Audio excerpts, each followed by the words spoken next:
नमस्कार। कभी आपने किसी कमरे में या किसी मीटिंग में उस एक इंसान पर ध्यान दिया है जो बिल्कुल खामोश रहता है? जो बस सबको देख रहा होता है, सुन रहा होता है, पर कुछ कहता नहीं। हाँ, और हम अक्सर ऐसे लोगों को या तो शर्मीला समझ लेते हैं या फिर सोचते हैं कि शायद इनके पास कहने को कुछ है ही नहीं। और ज्यादातर मौकों पर हम गलत होते हैं, बहुत ज्यादा गलत। आज हम इस खामोशी के पीछे छिपी एक तरह की ताकत की पड़ताल करने वाले हैं। हमारे पास जो सामग्री है उसका शीर्षक है खामोशी और सत्ता का एकाकी मार्ग। सुनने में काफी गहरा लगता है भी। आज का हमारा मिशन ये समझना है कि क्या ये खामोशी, क्या ये वाकई सिर्फ खालीपन है या फिर ये एक ऐसा हथियार हो सकती है जिसके बारे में हमें पता ही नहीं। और इसकी शुरुआत एक ऐसी सच्ची कहानी से होती है जो किसी एक्शन फिल्म की तरह लगती है पर है बिल्कुल असली। हाँ, चलिए सीधे वहीं चलते हैं। सोचे, साल है 1939, सर्दियां हैं। और वो भी कोई ऐसी वैसी सर्दी नहीं।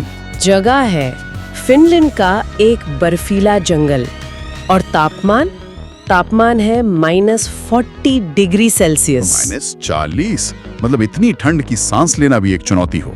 और इस भयानक सन्नाटे के बीच एक बहुत बड़ा शोर है।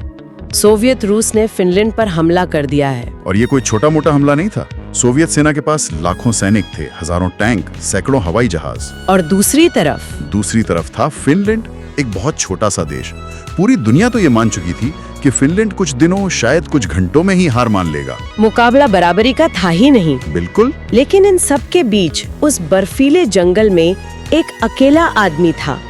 उसका नाम था सीमो हाया। और सबसे हैरान करने वाली बात यह है कि वो कोई ट्रेंड कमांडो या स्पेशल फोर्स का सैनिक नहीं था। वो तो एक किसान था। एक किसान? बिल्कुल। वो उस इलाके को, उस जंगल को, उस बर्फ को अपनी हथेली की तरह जानता था। उसके पास कोई बड़ी टीम नहीं थी, कोई एडवांस हथियार नहीं थे।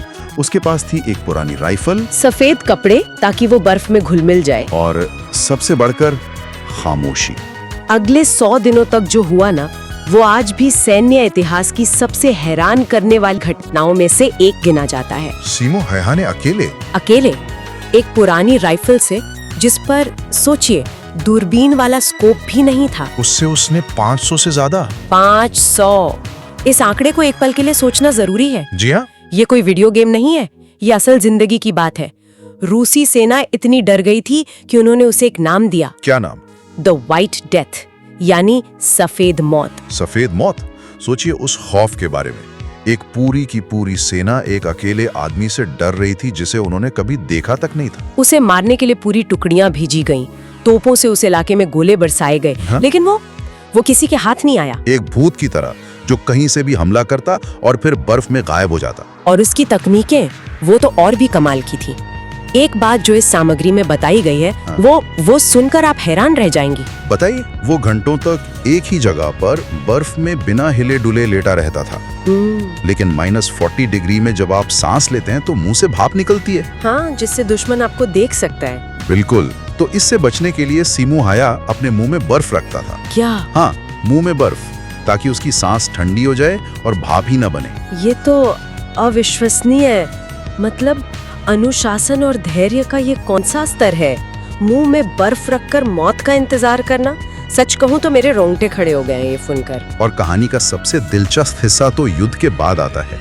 जंग खत्म हुई, फिनलैंड बच गया और सीमो एक हीरो बन गया। एक पत्रकार ने उससे पूछा, आपकी इस कामयाबी का राज क्या है? आपने ये सब कैसे किया? अब यहाँ तो कोई भी लंबा चौड़ा भाषण दे सकता था, है ना? हाँ। अपनी बहादुरी के किस्से सुना सकता था। पर सीमो ने सिर्फ एक शब्द में जवाब दिया, अभ्यास। बस। अभ्यास, बस। और इसके बाद वो वापस अपने गांव चला गया, खेती करने लगा और 96 साल की उम्र तक एक गुमनाम जिंदगी जी। जिस खामोशी ने उसे युद्ध में बचाया था, उसी खामोशी में उसने अपनी बाकी की जिंदगी भी गुजार दी। सीमो की कहानी वाकई कमाल है, लेकिन सोचते हुए ये सवाल उठता है कि क्या आज की दुनिया में, जहाँ हर कोई ऑनलाइन चिल्ला रहा है, मुझे देखो, मुझे सुनो, क्या सीमो हाय जैसा कोई किरदार मुमकिन भी है? क्या ये खामोशी आज भी एक ताकत हो सकती है? हाँ, बिल्कुल। ये एक बहुत बड़ा सवाल है और यहीं से हमारी पड़ताल आज की दुनिया की तरफ मुड़ती है। आज का समाज वो शोर पर चलता है। सोशल मीडिया को ही देख लीजिए। लाइक्स, कमेंट्स, फॉलोअर्स, ये सब क्या है? ये एक ही बात की चीख है, मैं यहाँ हूँ, मुझे देखो, मुझे मान्यता दो। हम अपनी पहचान दूसरों की नजरों में ढूंढ रहे हैं। हम ग्रुप्स का हिस्सा बनना चाहते हैं ताकि हम अकेले महसूस न करें। और इसी शोर के बीच वो खामोश इंसान भी मौजूद है, वो जो परछाई की तरह चलता है। वो कमरे में आता है, कोने में बैठ जाता है और बस देखता है। वो हर बातचीत को सुन रहा है, हर झूठी हंसी को पकड़ रहा है, लोगों की आंखों में छिपी घबराहट को पढ़ रहा है, लेकिन खुद कुछ नहीं कह रहा है। और यहीं पर हम सबसे बड़ी गलती करते हैं। हम उस खामोशी को कमजोरी मान लेते हैं। हमें लगता है बेचारा अकेला है, या शायद दुखी है, या इसे कुछ आता जाता नहीं है। सही कहा। लेकिन यहाँ एक बहुत दिलचस्प मोड़ आता है। ये सामग्री कहती है कि ये खालीपन नहीं है, ये एक छुपा हुआ हथियार है। ठीक वैसे ही जैसे सीमोहारा के लिए बर्फ उसका हथियार थी। बिल्कुल। जब बाकी सब लोग अपनी बात साबित करने में या किसी को इम्प्रेस करने में अपनी सारी ऊर्जा लगा रहे होते हैं, तब ये खामोश इंसान बस जानकारी इकट्ठा कर रहा होता है। वो शब्दों को नहीं, शब्दों के पीछे के इरादों को देखता है। यहीं पर मैकियावेली का एक बहुत मशहूर कथन याद आता है। लोग अपनी आंखों से देखते हैं, दिमाग से नहीं। ज्यादातर लोग वही देखते हैं जो उन्हें सतह पर दिखाया जाता है, किसी की महंगी घड़ी, किसी की मीठी बातें। लेकिन ये खामोश इंसान, उसने अपने दिमाग से देखना सीख लिया है। दिमाग से देखने का मतलब क्या है? क्या ये कोई जादू है? नहीं, ये जादू नहीं है, ये फोकस का नतीजा है। मनोविज्ञान में इसे पैटर्न रिकॉग्निशन कहते हैं। जब आप बातचीत के शोर से हट जाते हैं तो आपका दिमाग लोगों के व्यवहार में छुपे दोहराव को पकड़ने लगता है। अच्छा। आप ये नोटिस करने लगते हैं कि कौन सा इंसान दबाव में कैसा बर्ताव करता है, कौन असुरक्षित महसूस करने पर ज्यादा बोलता है, और कौन झूठ बोलते समय अपनी आंखें चुराता है। बिल्कुल। ये इंसान अनुमान नहीं लगाता, वो जानता है, क्योंकि वो लोगों के शब्दों पर नहीं, उनके पैटर्न पर ध्यान देता है। ठीक है, तो ये एक तरह की सुपर पावर है, लेकिन ये सुपर पावर आती कहाँ से है? कोई इसके लिए कौन सी ट्रेनिंग लेता है? ये शक्ति किसी किताब या कोर्स से नहीं आती, ये आती है पूर्ण एकांत से।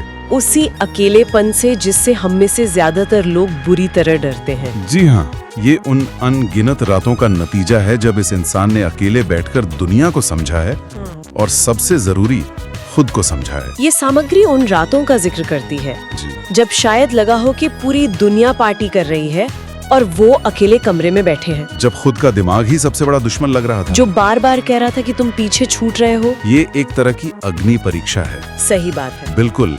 और जो इस अग्नि परीक्षा से गुजर जाता है, वो जलता नहीं है, बल्कि वो और ज्यादा ठंडा, शांत और धारदार होकर निकलता है। उस खामोशी में उसने इंसानों को पढ़ना सीखा है, उनके डर, उनके ट्रिगर और पॉइंट्स, सबसे बढ़कर उनके नाजुक अहंकार को। जब दुनिया किसी के करिश्मे को देख रही होती है, ये इंसान उस मुखौटे के आर पार देख रहा होता है। तो ठीक है, ये इंसान खामोशी से सब कुछ समझ रहा है, लेकिन इसका अंजाम क्या होता है?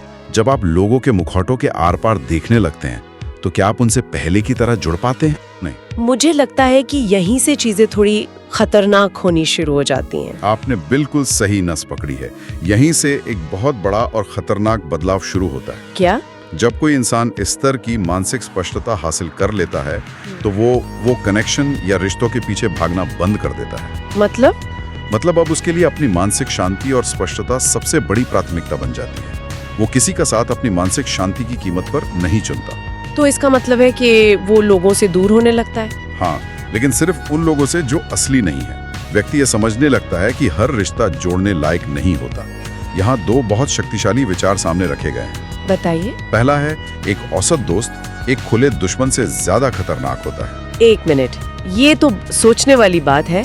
औसत दोस्त दुश्मन से ज्यादा खतरनाक कैसे हो सकता है? क्योंकि दुश्मन तो सामने से वार करता है, आपको पता होता है कि उससे बचकर रहना है। लेकिन एक औसत मतलब परस्त दोस्त, वो आपकी ऊर्जा, आपका समय और आपके आत्मविश्वास को धीरे धीरे एक दीमक की तरह खा जाता है, और आपको पता भी नहीं चलता। वो आपके साथ होता है पर असल में आपके लिए नहीं होता। बिल्कुल।